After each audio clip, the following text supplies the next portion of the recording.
O jejum intermitente, diferente do que a maioria das pessoas acredita, não é um método novo. E foi dentro das academias old school, da velha escola do bodybuilder, que essa dieta ganhou ênfase quanto aos seus efeitos para a estética. Apesar disso, o conceito do jejum intermitente foi algo que surgiu já no início do século XX, com o intuito de fazer ajustes metabólicos em pacientes com diabetes, sendo utilizado como uma estratégia para controlar a insulina e outras funções do organismo. Entretanto, foi só de alguns anos para cá que esse conceito passou a ser amplamente discutido, onde várias linhas de pesquisas começaram a identificar o jejum como algo que traz benefício para a queima de gordura e vários outros benefícios também voltados para a saúde. Porém, isso abre uma questão para quem faz uma dieta específica junto ao exercício de musculação voltados a ganhos hipertróficos, que acaba se perpetuando como uma dúvida da maioria das pessoas, que redigindo em uma pergunta seria mais ou menos assim: o jejum intermitente pode ou não prejudicar o ganho de massa muscular?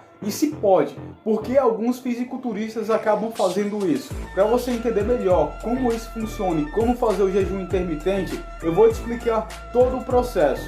Mas antes disso, se você ainda não é inscrito no canal, se inscreve aí e clica no botão gostei. Se você nunca ouviu falar no jejum intermitente, ele é um método que envolve jejuns prolongados, que vão de 12 a 18 horas, sem comer nada, ou até mais em alguns casos. Por exemplo, um dia tem 24 horas, você deve saber disso, a menos que você viva em outro planeta. Então, nesse período de 24 horas, supostamente se abriria uma janela chamada janela de jejum, onde o indivíduo passaria, vamos usar como exemplo, 16 horas. 16 horas sem se alimentar, sem ingerir nenhum tipo de caloria, e após esse período, com as horas restantes do seu dia, nesse caso 8 horas, ele abriria uma janela secundária, que é a janela de alimentação, onde ele passaria a ingerir todas as calorias necessárias no seu dia. Isso com o intuito de, através desse jejum, estimular o metabolismo de uma forma específica. Para você fazer ideia, alguns benefícios do jejum intermitente são coisas como o aumento da sensibilidade à insulina, já que durante o período de jejum, os níveis desse hormônio ficam baixíssimos, e essa baixa acaba ajudando na quebra de gordura, já que o organismo tecnicamente não tem outra fonte de energia senão a gordura, já que durante o jejum, tecnicamente, os estoques de glicogênio estariam esgotados. Um outro ponto positivo do jejum, que até meio que cria uma utopia na cabeça das pessoas, é que ele comprovadamente aumenta a produção do hormônio do crescimento humano, o GH. Como eu falei, isso acaba criando uma utopia na cabeça das pessoas, por achar que a alta desse hormônio vão ser significativos para elas, quando que nesse caso os níveis de hormônio podem sim aumentar bastante durante o período de jejum. Porém, como também apontado por alguns estudos, apesar dessa alta, o aumento desse hormônio de forma endógena, o que acontece durante o período de jejum, não vai trazer ganhos específicos de valor estético, diferente do que muitas pessoas acabam acreditando. O jejum também age sobre outros hormônios, como no caso da noradrenalina, mas seguindo com algumas formas simples para você fazer o jejum intermitente. Entre um dos modos mais simples e mais utilizados está a restrição de horários, como o exemplo que eu dei lá no início, falando sobre as 16 horas de jejum mais as 8 horas de alimentação. Nesse caso aqui, eu vou chamar de 16/8, que no caso seria a janela de 16 horas de jejum, 16 horas sem comer nada, e a segunda janela de 8 horas, que seriam as 8 horas em que você pode se alimentar. Mas isso também não quer dizer que você tem que ficar preso a esses horários, porque você pode usar uma questão como 12/12, 12 horas em jejum, 12 horas se alimentando, 14/10, que seriam 14 em jejum e 10 se alimentando, 16/8, 18/6, seriam 18 horas em jejum, mais as 8 horas de alimentação, mas isso não é o que eu recomendo para qualquer pessoa, apenas para indivíduos que já têm uma experiência com jejum, porque uma pessoa que nunca fez pode passar mal tentando fazer isso. Outra forma de fazer o jejum intermitente é em dias alternados, onde a cada 1 ou 2 dias deve ser feito um jejum prolongado, ou o método Alternate Fasting, que acaba sendo um dos mais comuns também, que consiste basicamente em fazer jejum dia sim, dia não, mas nos dias de jejum você só iria consumir 25% das calorias que você iria consumir nos dias normais. Então esses são alguns dos métodos mais usados de jejum. Mas se lembrando sempre, nunca deixe de contar os seus macros. Se você não sabe como fazer isso, se você não sabe como contar os macros, como montar sua própria dieta, eu vou deixar um vídeo aqui linkado no card desse vídeo.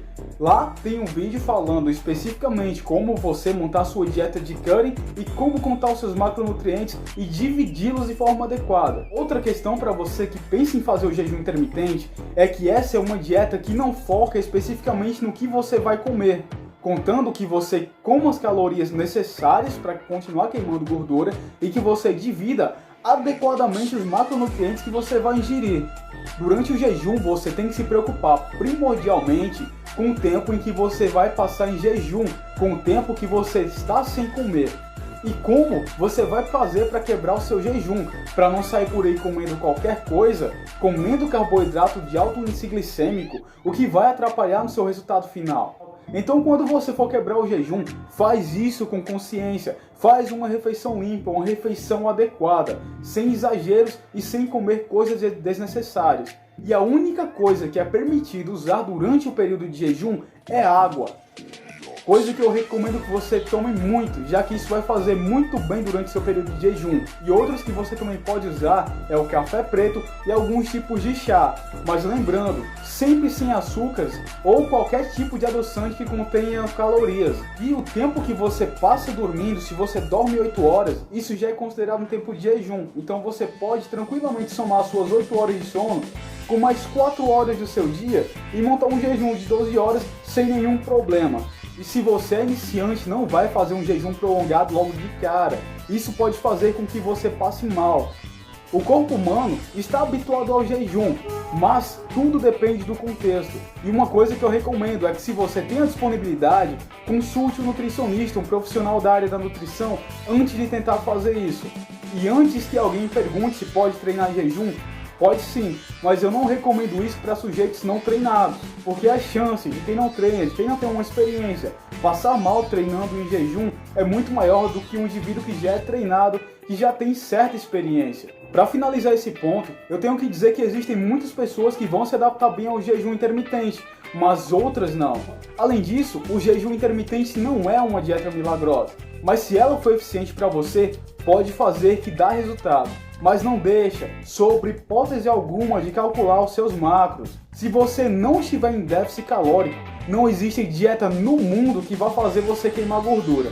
Como vocês sabem, eu busco sempre trazer fatos aqui para o canal, tanto como base em minha experiência prática, quanto no material teórico, falando tudo sem meias verdades ou qualquer tipo de mimimi. Então eu de forma alguma poderia deixar de falar sobre os pontos negativos do jejum intermitente, porque tem, e eles não são tão agradáveis. O mais simples desses problemas é para quem busca ganhar massa muscular, que já está errado em tentar buscar ganhar massa muscular dentro de algo que tem o nome jejum. Jejum e ganhar músculo são duas coisas que não combinam. Ainda mais que o jejum intermitente é fundamentado em cima de uma dieta hipocalórica. Então, se você quer ganhar massa muscular, o caminho é contrário.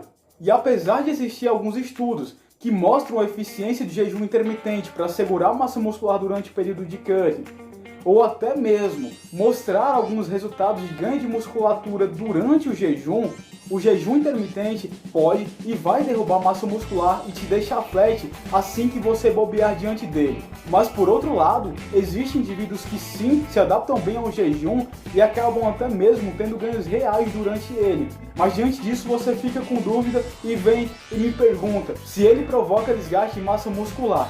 Por que alguns fisiculturistas mesmo assim fazem jejum intermitente? Primeiro, não se compare a um fisiculturista. Eles têm uma genética absurda e fazem uso de outros artifícios para conseguir segurar a massa muscular. E mesmo com isso, alguns atletas menosprezam e até ridicularizam esse método. Simplesmente dizem que o jejum intermitente não presta, mesmo vendo que tem resultados em algumas pessoas. Alguns atletas usam o jejum intermitente porque ele é muito eficiente em eliminar a retenção de líquido, o que acaba sendo muito mais viável que ter que sofrer mais dentro da dieta ou se matar fazendo exercícios aeróbicos ou até em alguns casos tendo que fazer uso de diuréticos para conseguir eliminar essa retenção de líquido. Eu já fiz jejum intermitente, gostei muito do resultado no período que eu estava fazendo, porém, hoje eu não voltaria a adotar esse método, pois existem outras dietas muito mais tranquilas e eficazes para queima de gordura e que não vão te trazer prejuízo depois que você terminar o cutting. sem ter que passar por alguns problemas, como gerar compulsão alimentar, o que é bastante comum em indivíduos não treinados e até mesmo em alguns atletas. E meus amigos, a compulsão alimentar é um desarranjo neurológico pesado. Quem é gordinho sabe bem disso. E para consertar essa compulsão é uma coisa que dá muito trabalho. Então é isso. Espero que você tenha gostado do vídeo. E se ainda não é inscrito aqui no canal, se inscreve aí e clica no botão gostei. E confere também os outros vídeos aqui no canal, porque tem muito conteúdo bom. E não deixe de compartilhar esse vídeo em suas redes sociais. Então é isso. Falou, valeu e é nóis!